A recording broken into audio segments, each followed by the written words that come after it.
शारदीय नवरात्रि के 5वें दिन मां स्कंदमाता की कथा। जय माता दी। सिंहासन गदा नित्यम पद्माशित कर्त्या शुभदास्तु सदा देवी स्कंद माता यशस्विनी। यानी जो नित्य सिंह पर आसीन है, दोनों हाथों में कमल धारण करती है, ऐसी यशस्विनी माता स्कंद माता हमारा सदैव कल्याण करती रहे। शारदीय नवरात्रि की आप सबको शुभकामनाएं। शारदीय नवरात्रि के 5वें दिन पर देवी स्कंद माता की पूजा आराधना की जाती है। तो चलिए आज हम देवी स्कंद माता की पौराणिक कथा का श्रवण करते हैं। मां स्कंद माता का नाम भगवान स्कंद यानी कि कार्तिकेय की माता होने के कारण पड़ा है। इनका स्वरूप अत्यंत सुंदर और ममतामयी है। स्कंद माता की 4 भुजाएं हैं। वे कमल के आसन पर विराजमान हैं और इसीलिए उन्हें पद्मासना भी कहा जाता है। उनके दाहिने हाथ में बालक स्कंद है और कमल पुष्प है। बाएं हाथ में वरद मुद्रा और कमल है। माता का वर्ण उज्ज्वल श्वेत है और उनका वाहन सिंह है। मार्कंडेय पुराण के अनुसार प्राचीन काल में तारकासुर नामक एक महाबली दैत्य हुआ। उसने ब्रह्मा जी की कठोर तपस्या की और उनसे वरदान मांगा कि उसकी मृत्यु मात्र भगवान शिव के पुत्र के हाथों से ही हो। हालांकि शिव जी वैरागी थे, उनका कोई पुत्र नहीं था और इसलिए तारकासुर ने यह समझ लिया कि अब वह अमर हो गया है। उसने तीनों लोकों में अत्याचार शुरू कर दिया और देवताओं को स्वर्ग से निकाल दिया। देवताओं की प्रार्थना पर भगवान विष्णु ने उन्हें समझाया कि माता सती ने पर्वतराज हिमालय की पुत्री पार्वती के रूप में जन्म लिया है। उन्होंने कहा कि पार्वती जी भगवान शिव से विवाह करेंगी और उनका पुत्र तारकासुर का वध करेगा। अब उधर माता पार्वती ने भी घोर तपस्या करना आरंभ कर दिया। उनकी इस कठिन तपस्या से भगवान शिव प्रसन्न हुए और माता पार्वती के साथ उनका विवाह संस्कार हुआ। इस दिव्य मिलन से भगवान स्कंद का जन्म हुआ। जब कार्तिकेय जी का जन्म हुआ तो माता पार्वती ने अपने पुत्र को युद्ध, विद्या और धर्म की शिक्षा देने के लिए स्कंद माता का रूप धारण किया। उन्होंने अपने पुत्र को तारकासुर से युद्ध के लिए तैयार किया और अंततः कार्तिकेय जी ने तारकासुर का संहार करके देवताओं को मुक्ति प्रदान करवाई। हमारे वैदिक ग्रंथों में लिखा गया है कि मां स्कंद माता की उपासना करने से व्यक्ति को ज्ञान और विवेक की प्राप्ति होती है। यह दिन विशेष रूप से संतान प्राप्ति और संतान की सुरक्षा के लिए भी महत्वपूर्ण बताया गया है।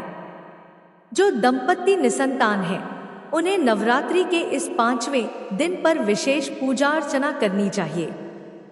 देवी स्कंद माता से अपने लिए एक आदर्श, स्वस्थ और सौभाग्यशाली संतान की कामना करनी चाहिए। इसके साथ ही जिनकी संतान है, वे उनकी सुरक्षा और कल्याण के लिए देवी से प्रार्थना कर सकते हैं। हमारे वेदों में कहा गया है, मातृ देवो भव, यानी माता ही सबसे बड़ी देवी है। देवी स्कंद माता इस सत्य की मूर्तिमान स्वरूप है। वे अपने भक्तों पर वैसी ही ममता बरसाती हैं जैसे एक माता अपने बच्चे पर करती है।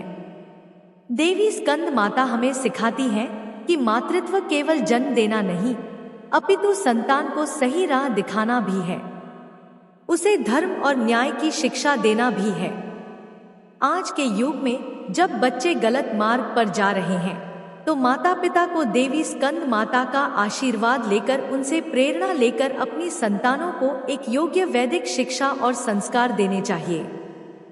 और यही हमें सिखाती है स्कंद माता, जिन्होंने अपने पुत्र को सिर्फ प्रेम नहीं, अपितु हर प्रकार के युद्ध को लड़ने की क्षमता और कौशल भी सिखाया था।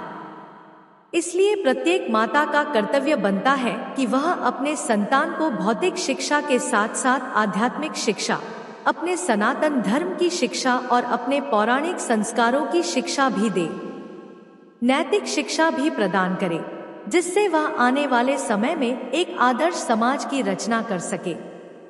नवरात्रि के 5वें दिन मां स्कंद माता की पूजा आराधना करने की विधि। सबसे पहले प्रातःकाल स्नान करके स्वच्छ वस्त्र धारण करें। पूजा स्थल को गंगाजल से शुद्ध करें। अगर स्कंद माता का कोई चित्र या विग्रह है तो उन्हें स्थापित करें। लाल या पीले रंग के फूल, केले का फल, मिठाई और घी का दीपक अर्पित करें। इस प्रकार उनकी विधिवत षोडशोपचार से पूजा करने के बाद इस मंत्र का जप करें। ओम स्कंदमात्रे नमः। जितना अधिक से अधिक संख्या में माला पर जप कर सकें उतना अच्छा है। इस दिन विशेष रूप से केले का भोग लगाया जाता है क्योंकि केले का फल स्कंद माता को प्रिय है। पूजा के बाद परिवार के साथ प्रसाद ग्रहण करें और सबको वितरित करें। पूजा की समाप्ति होने पर इस मंत्र का उच्चारण करें। या देवी सर्वभूतेषु मां स्कंदमाता रूपेण संस्थिता। नमस्तस्य नमस्तस्य नमस्तस्य नमो नमः। मां स्कंद माता से हम प्रार्थना करते हैं कि वे हमारे जीवन में ज्ञान का प्रकाश भरें, हमारे संतानों का कल्याण करें और धर्म के मार्ग पर चलने की शक्ति तथा सात्विक बुद्धि प्रदान करें। शारदीय नवरात्रि के इन पवित्र दिनों में हम देवी स्कंद माता को प्रेम पूर्वक, श्रद्धा पूर्वक प्रणाम करते हैं और उनके आशीर्वाद की याचना करते हैं। भजन। जय तेरी हो सिकंदर माता, पांचवा नाम तुम्हारा, सबके मन की जाननहारी, जगजननी सबकी महतारी। तेरी ज्योत जलाती रहूं मैं, हरदम तुझे ध्याती रहूं मैं। कई नामों से तुझे पुकारा, मुझे एक है तेरा सहारा। कहीं पहाड़ों पर है डेरा, कई शहरों में तेरा बसेरा। हर मंदिर में तेरे नजारे, गुण गाए तेरे भक्त प्यारे। भक्ति अपनी मुझे दिला दो, शक्ति मेरी बिगड़ी बना दो। इंद्र आदि देवता दिल सारे करे, पुकार तुम्हारे द्वारे। दुष्ट जब चढ़कर आए, तू ही खंड हाथ उठाए। दासों को सदा बचाने आई, भक्त की आस बुझाने आई। जय तेरी हो सद माता, पांचवा नाम तुम्हारा आता। जय तेरी हो साता वाला, तुम्हारा संग माता की जय। मां करुणामयी की जय। तो ये थी नवरात्रि के उपलक्ष्य में देवी स्कंद माता की पौराणिक कथा। यह कथा आपको कैसी लगी, यह हमें नीचे कमेंट करके जरूर बताइएगा।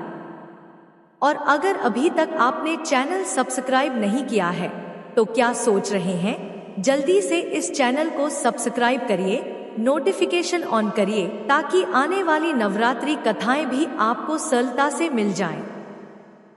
तो चलिए, नवरात्रि के आज 5वें दिन देवी स्कंद माता से हम यही प्रार्थना करते हैं कि वे अपनी ममतामयी दृष्टि हमारे ऊपर भी करें। जय माता दी।